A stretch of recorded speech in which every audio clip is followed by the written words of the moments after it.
L'Ukraine continue de frapper les raffineries de pétrole russes en toute impunité, et les effets de ces attaques s'accumulent rapidement. Les données montrent que le secteur énergétique du pays est officiellement entré dans sa pire crise depuis des décennies. La capacité de raffinage du pétrole est tombée à des niveaux historiquement bas. Les exportations ont été réduites à une fraction de leur niveau antérieur, et des fissures s'approfondissent dans les fondations mêmes de l'économie russe, poussant le pays toujours plus près du point de non-retour. Et à mesure que les frappes de Kiev gagnent en fréquence et en intensité, Moscou est contrainte de recourir à des mesures de plus en plus désespérées dans une tentative vaine de contrôler la crise. Mais avant d'examiner la réponse frénétique du Kremlin, il est important de comprendre à quel point la situation est devenue grave. Tout au long de 2020 et 2021, avant le début de la guerre, le vaste réseau de raffineries de pétrole de la Russie traitait régulièrement bien plus de 5 millions de barils de pétrole brut par jour, atteignant parfois même près de 6 millions. Étonnamment, même lorsque la guerre a commencé, cette tendance s'est poursuivie. Il y a eu des baisses de temps en temps, le nombre total de barils est brièvement passé sous la barre des 5 millions, à certains moments, de 2022 par exemple, et vers la fin de 2025, lorsque les forces ukrainiennes ont intensifié leurs attaques contre les raffineries russes. Globalement cependant, la Russie a réussi à continuer de produire d'énormes quantités de pétrole tout au long du conflit, en exportant de grandes quantités afin de couvrir le coût toujours croissant de sa guerre avec l'Ukraine. Mais en 2026 en revanche, et ces chiffres sont bien pires. En avril, le taux de raffinage quotidien était tombé bien en dessous de 5 millions. En juillet, selon les données de la principale société d'analyse industrielle énergétique EA Analytics, il est tombé en dessous de 4 millions, la Russie n'ayant raffiné que 3,91 millions de barils de brut par jour, selon les rapports. C'est 1,4 million de barils par jour de moins par rapport à la même période l'année dernière. C'est le taux de raffinage le plus bas que la Russie ait connu depuis plus de 20 ans. Il faut remonter jusqu'en mars 2005 pour trouver un chiffre plus bas. Et la situation ne fait qu'empirer. En fait, les chiffres deviennent tellement embarrassants pour les responsables russes qu'ils ont cessé de publier leurs statistiques de raffinerie. Heureusement, il existe encore de nombreuses données issues de sources ouvertes, comme les images satellites des champs pétroliers et des réservoirs de stockage, ainsi que des outils de suivi en temps réel des flux de cargaison, qui permettent à des entreprises comme EA Analytics d'estimer de manière fiable les derniers taux de raffinage. Selon leur analyse, la Russie a traité environ 3,8 millions de barils par jour au cours du mois de juin. 3,8 millions peut toujours sembler être un chiffre élevé, mais comparé aux près de 6 millions de barils d'il y a seulement quelques années, c'est une baisse spectaculaire. Et tout cela, c'est grâce aux efforts remarquables de l'Ukraine pour localiser, cibler et frapper les nombreuses raffineries russes. Les commandants de Kiev ont compris très tôt qu'ils ne gagneraient pas la guerre sur les lignes de front. Au lieu de cela, la meilleure chance d'obtenir une quelconque victoire était de rendre la poursuite de la guerre extrêmement difficile pour le Kremlin. Pour cela, ils devaient rendre le conflit aussi coûteux que possible, et la manière la plus efficace d'y parvenir était de cibler la colonne vertébrale de l'économie russe, son industrie pétrolière. Déjà en 2022, avec des ressources extrêmement limitées et d'autres difficultés, l'Ukraine a tout de même trouvé le temps de frapper les raffineries russes à 3 reprises distinctes. Ce nombre est passé à 13 en 2023, ce qui représentait une amélioration raisonnable, mais restait encore loin d'être suffisant pour infliger des dégâts sérieux et durables à l'infrastructure énergétique du Kremlin. En 2024, la campagne de frappe en profondeur a véritablement commencé, avec les forces ukrainiennes enregistrant 92 frappes réussies contre des installations pétrolières russes. En 2025, ils sont allés encore plus loin, avec un total de 138 frappes. Et le bilan de 2026 devrait être nettement plus élevé d'ici la fin de l'année. Mais il ne s'agit pas seulement du nombre d'attaques, c'est aussi une question d'intensité. Les premières attaques impliquaient souvent des drones longue portée, relativement petits, transportant des ogives assez légères qui étaient capables de provoquer des incendies et des explosions, mais pas forcément assez puissants pour infliger des dégâts capables de mettre des raffineries de pétrole hors service pendant de longues périodes. Cependant, de nos jours, l'Ukraine dispose d'un arsenal aérien beaucoup plus puissant et diversifié, parmi lesquels choisir, y compris des drones améliorés, comme le Firepoint FP1, qui peut voler plus loin et transporter des quantités d'explosifs plus importantes que jamais auparavant, ainsi que des missiles comme le FP5 Flamingo. Et ce n'est pas tout, les équipes de drones ukrainiennes sont également devenues beaucoup plus précises et méthodiques dans leurs attaques. Les frappes précédentes consistaient principalement à faire passer un ou plusieurs drones à travers les défenses russes et à les faire s'écraser directement sur n'importe quelle partie de la raffinerie. Les opérateurs de drones ne se souciaient pas vraiment de trouver et de frapper des structures spécifiques. Ils voulaient simplement infliger des dégâts avant que leurs drones ne soient abattus. En 2026, cependant, les équipes de drones ukrainiennes comprennent beaucoup mieux le fonctionnement des raffineries russes. Elles peuvent plus facilement reconnaître les parties les plus importantes et précieuses de ces vastes complexes, comme les unités de traitement secondaire, qui sont responsables de la transformation du pétrole lourd en produits plus légers et plus précieux, comme le diesel et le kérosène. Et ils ciblent intentionnellement ces éléments pour s'assurer que leurs attaques soient aussi efficaces et percutantes que possible. Sur le champ de bataille, l'information, c'est le pouvoir. Mais une bataille reste invisible. Chaque jour, des courtiers en données collectent, regroupent et vendent vos données personnelles sans votre connaissance ni votre consentement. Notre sponsor du jour, Incogni, vous aide à effacer ces données de centaines de bases de données en seulement quelques clics. Vos données personnelles et familiales, comme adresse et téléphone, pourraient être en ligne sans que vous le sachiez. Cela peut entraîner des appels indésirables, des arnaques et des vols d'identité. C'est dangereux pour vous et votre famille. C'est pourquoi j'utilise Incogni. Incogni trouve automatiquement où vos informations personnelles sont exposées et envoie des demandes de suppression en votre nom. Ils ne peuvent pas vous nuire s'ils ne peuvent pas vous trouver. Et avec le forfait illimité, vous pouvez aller encore plus loin. Collez simplement le lien d'un site exposant vos données. Et les experts en confidentialité d'Incogni prendront en charge les suppressions personnalisées. Commencer ne prend que quelques minutes, et après une autorisation unique, Incogni s'occupe du plus gros du travail pour vous. Reprenez le contrôle de votre vie privée dès aujourd'hui. Utilisez notre code spécial pour obtenir 60% de réduction sur n'importe quel abonnement annuel Incogni. Scannez le code QR ou cliquez sur le lien ci-dessous et commencez à supprimer vos informations personnelles du web. Vous savez déjà que l'information, c'est le pouvoir. Utilisez maintenant ce pouvoir pour vous protéger et reprendre le contrôle de votre vie privée avec Incogni. C'est extrêmement important. En 2024, une frappe de drone ukrainien sur un réservoir de carburant a peut-être semblé spectaculaire à l'écran, avec de la fumée et des flammes remplissant l'air. Mais la Russie parvenait souvent à maintenir la raffinerie elle-même en fonctionnement et à réparer les dégâts en quelques semaines. En 2026, cependant, les frappes à longue portée de l'Ukraine ne sont pas seulement impressionnantes. Elles sont nettement plus puissantes et précises que jamais, frappant presque à chaque fois les parties les plus vulnérables et les plus importantes de ces raffineries. Et avec des attaques ukrainiennes de plus en plus fréquentes et causant à chaque fois plus de dégâts, le Kremlin en est arrivé au point où il ne peut tout simplement plus suivre. Il n'a absolument pas assez de défense aérienne pour protéger ses nombreuses raffineries majeures, et il n'a ni les fonds, ni les ressources, ni la main-d'œuvre nécessaire pour les réparer correctement après chaque attaque. En conséquence, des estimations récentes suggèrent que la campagne ukrainienne a désormais mis hors service plus de 30% de la capacité réelle de raffinage de la Russie, et environ 45% de sa capacité nominale. Bon nombre des principales raffineries du pays sont partiellement à l'arrêt, et certaines sont totalement incapables de fonctionner. La raffinerie Storva, par exemple, qui se trouve dans la ville de Nijni Novgorod, à plus de 200 miles à l'est de Moscou, et à environ 500 miles de la frontière ukrainienne, a été frappée à plusieurs reprises par des drones ukrainiens en 2026, et est à l'arrêt depuis la fin du mois de mai, selon des images satellites infrarouges thermiques recueillies par la société de renseignement allemande Constella. C'est une situation similaire dans de nombreuses autres raffineries du pays, notamment à Moscou, Kirichi, Ryazan, Volgograd et Yaroslavl, pour ne citer que quelques exemples. Même à Omsk, à environ 1550 miles ou 2500 km de l'Ukraine, l'une des plus grandes raffineries de Russie a perdu pas moins de 75% de sa capacité de production après une frappe début juillet. Bien que certains rapports suggèrent que la Russie a pu réparer une partie des dégâts, une partie importante des équipements de la raffinerie reste hors service. De nombreuses installations plus petites ne fonctionnent pas non plus actuellement, en raison des importants dégâts subis par leurs installations de production et leurs réservoirs de stockage.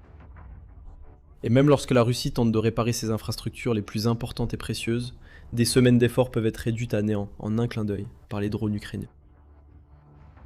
La raffinerie de Kirichi, par exemple, a été frappée par l'Ukraine en septembre 2025, puis de nouveau en octobre, puis 2 fois en mars 2026, encore une fois en mai et une fois de plus en juillet. La raffinerie de Tuapse, dans le kraï de Krasnodar, a subi un sort similaire, étant frappée à de nombreuses reprises en 2024, 2025 et 2026. Entre ces attaques, la Russie a tenté de ramener ses raffineries à leur capacité maximale, mais il y a toujours plus de drones ukrainiens à l'horizon, prêts à les mettre hors service à nouveau. Et si l'Ukraine parvient à maintenir ce niveau d'intensité, la Russie n'aura absolument aucun espoir d'organiser une quelconque reprise sérieuse. Son taux de raffinage continuera de baisser. Le nombre de barils qu'elle peut traiter chaque jour continuera de diminuer. Et sa crise du carburant, qui est officiellement la pire à frapper le pays depuis la chute de l'Union soviétique, ne fera qu'empirer. Le Kremlin manque rapidement de marge de manœuvre.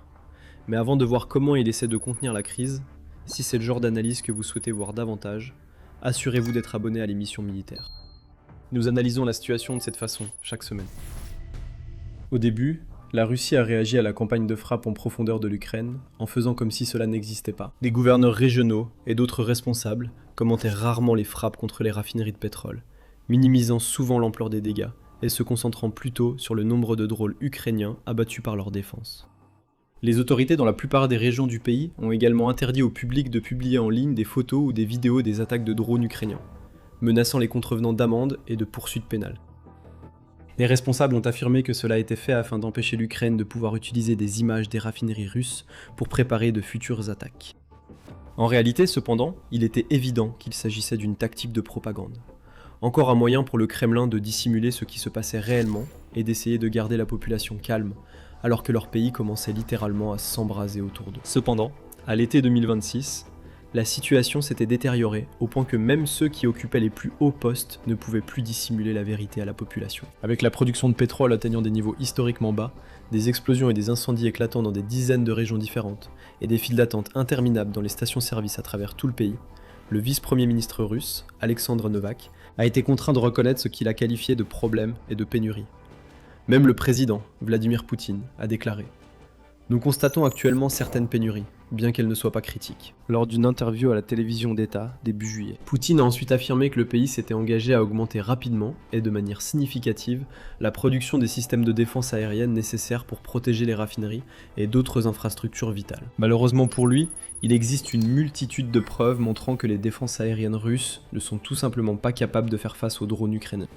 Les images satellites à partir de 2022 montrent que de nombreuses raffineries russes ont été équipées de différents systèmes de défense contre les drones, allant de fidèles protections à des batteries de missiles, comme les systèmes S-300, S-400 et Pantsir. Cependant, aucune de ces mesures n'a été suffisante pour arrêter les frappes. Même si la Russie parvient à abattre certains des drones ukrainiens, cela ne coûte pas très cher à Kiev d'en fabriquer simplement d'autres, et il suffit que quelques-uns passent pour infliger instantanément des millions de dollars de dégâts. De plus, la Russie ne dispose que d'un nombre limité de systèmes de défense aérienne. Elle ne peut pas protéger toutes les raffineries en même temps. Et même si elle fabrique davantage de systèmes de défense, l'Ukraine les cible activement et les détruit régulièrement. En effet, il ne se passe pratiquement pas une semaine sans que l'on rapporte que des systèmes comme les S-400 sont rayés de la carte, ouvrant ainsi encore plus de brèches permettant aux drones ukrainiens de passer sans risque d'être détectés ou abattus. Même Moscou, qui est censée être la ville la mieux protégée de toute la Russie, a subi plusieurs frappes de drones ces derniers mois. Donc peu importe ce qu'affirme Poutine, il est extrêmement improbable que la Russie améliore soudainement ses défenses de manière significative. Au contraire, il est presque certain que les attaques vont continuer, forçant le Kremlin à prendre des décisions de plus en plus difficiles pour empêcher son économie de s'effondrer. Il a déjà dû imposer des interdictions totales sur les exportations de kérosène et d'essence, ainsi que des interdictions partielles sur les exportations de diesel. Novak ayant admis qu'une interdiction totale des exportations de diesel était à l'étude. Le Premier ministre du pays, Mikhail Mishustin, a également signé un décret début juillet qui permettait à certaines raffineries russes d'abaisser leurs normes de production. Jusqu'à ce moment-là, la Russie respectait la norme Euro 5 pour la production d'essence, qui a été introduite par l'Union européenne en 2009 afin de réduire les émissions nocives. Cependant, à la suite du décret de Mishustin, certaines raffineries reviennent désormais à l'ancienne norme, Euro 3, pour l'essence, qui contient une teneur en soufre beaucoup plus élevée, entraînant des risques de sécurité accrus et une pollution plus importante. Certains rapports suggèrent même que le Kremlin envisage d'autoriser la production d'essence de qualité Euro 2, qui est en fait interdite en Russie depuis 2013 et est considérée comme extrêmement nocive pour l'environnement. Cela montre à quel point le pays a régressé, qu'il serait prêt à revenir sur les lois et à adopter des normes dépassées, simplement pour maintenir suffisamment de carburant, afin que les camions continuent de rouler et que les usines restent en activité. C'est une accusation accablante de la mauvaise gestion du Kremlin, tant de la guerre elle-même que de la crise du carburant qu'il a provoquée. Pendant ce temps, la population russe ressent de plus en plus durement les effets de cette crise chaque jour. De nombreuses régions à travers la Russie ont mis en place des systèmes de rationnement dans les stations-service, les consommateurs ne pouvant acheter du carburant que certains jours, et seulement en quantité limitée à chaque fois. Cela a entraîné de longues files d'attente et même des bagarres alors que la frustration monte, avec certains Russes qui se tournent vers des vendeurs du marché noir et dépensent des sommes exorbitantes pour faire le plein d'essence, simplement pour pouvoir continuer à se rendre au travail ou rendre visite à leurs amis et à leurs familles. Certains endroits ont même commencé à demander aux gens de travailler à domicile, afin qu'ils n'aient pas à utiliser autant de carburant pour leur propre véhicule. Et le moteur de recherche russe populaire, Yandex, a rapporté plus de 17 000 recherches pour l'expression « comment fabriquer de l'essence » au cours du mois de juin. Alors que les Russes ordinaires deviennent de plus en plus désespérés. Et ils ne sont pas les seuls à montrer des signes de désespoir. Fin juillet, des rapports ont révélé que le Kremlin avait contacté des responsables au Kazakhstan, leur demandant s'ils pouvaient traiter du pétrole pour le compte de la Russie. Concrètement, cela impliquerait que le pétrole russe soit envoyé dans des installations kazakhes pour y être raffiné.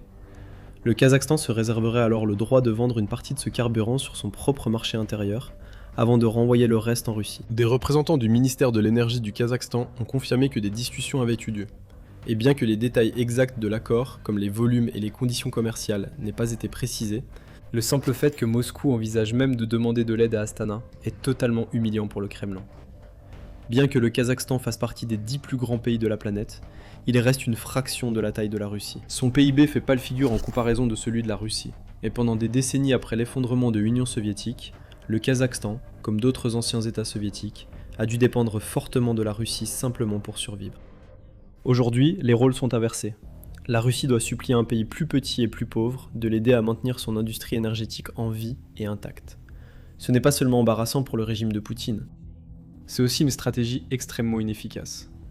Si elle poursuit ce plan, la Russie devra assumer le coût de l'exportation de son pétrole brut vers le Kazakhstan, en payant des entreprises kazakhes pour le raffiner, et ensuite gérer toutes les complexités logistiques liées à l'importation de l'essence et du diesel raffiné, en les faisant repasser la frontière, avant de les distribuer dans les différentes régions du pays. Tout cela demandera du temps, des efforts, et surtout, de l'argent. L'argent est justement ce qui manque cruellement au Kremlin en ce moment. Son économie est dans une situation périlleuse. Refusant d'accepter la défaite, Poutine continue d'injecter des milliards dans la guerre contre l'Ukraine, même si les revenus du pétrole et du gaz, la principale source de financement du budget fédéral russe, continuent de diminuer, subissant une baisse de 30% au cours des 5 premiers mois de 2026, par rapport à la même période de l'année précédente. L'économie a également subi un sérieux coup à la suite des frappes ukrainiennes sur les entrepôts appartenant à Wildberries, qui est largement considéré comme l'équivalent russe d'Amazon, et représente plus de la moitié des ventes en ligne du pays. Les analystes estiment que les pertes causées par les attaques s'élèvent à 215 à 280 milliards de roubles, soit 2,7 à 3,5 milliards de dollars. Les vendeurs travaillant avec la place de marché subissant le plus gros impact. La restauration des installations endommagées pourrait coûter 62,5 à 80,8 milliards de roubles supplémentaires, soit 790 millions à 1 milliard de dollars. Bien que la fondatrice de RVB, Tatiana Kim, ait déclaré que les entrepôts sont assurés, les polices ne couvrent pas les risques d'attaque de drones. Cette entreprise est un acteur majeur de l'économie russe et emploie plus de 5% de l'ensemble de la main-d'œuvre. Avec son homologue du commerce en ligne Ozon, elle représente environ 8,5% du produit intérieur brut national. Ainsi, en ciblant Wildberries, l'Ukraine ne se contente pas de s'en prendre à une entreprise qui a fourni aux soldats russes des gilets pare-balles, des pièces de drones et divers équipements militaires.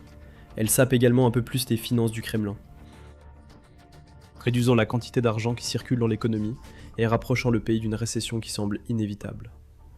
Tous les indicateurs économiques sont au rouge pour la Russie. Et tous les signes montrent que la situation ne fera qu'empirer à partir de maintenant. En fait, même si Vladimir Poutine s'asseyait aujourd'hui à la table des négociations et acceptait de mettre fin à la guerre, il serait peut-être déjà trop tard pour que la Russie s'en remette. Le pays risque de souffrir pendant des générations et de traverser de grandes difficultés dans les années à venir. Tout cela à cause de l'arrogance d'un seul homme. Vous pouvez en apprendre davantage sur la gravité de la situation dans cette vidéo, qui examine comment l'Ukraine mène des frappes dévastatrices de drones sur les bases aériennes russes, anéantissant certains des moyens aériens les plus importants et précieux du Kremlin. Sinon, regardez cette vidéo pour voir comment l'une des entreprises de drones de Kiev renverse la situation face aux drones à réaction russe. Et enfin, n'oubliez pas de vous abonner à l'émission Militaire si vous souhaitez voir plus de reportages de dernière minute et d'analyses détaillées des dernières actualités sur la guerre entre la Russie et l'Ukraine, ainsi que sur d'autres conflits dans le monde.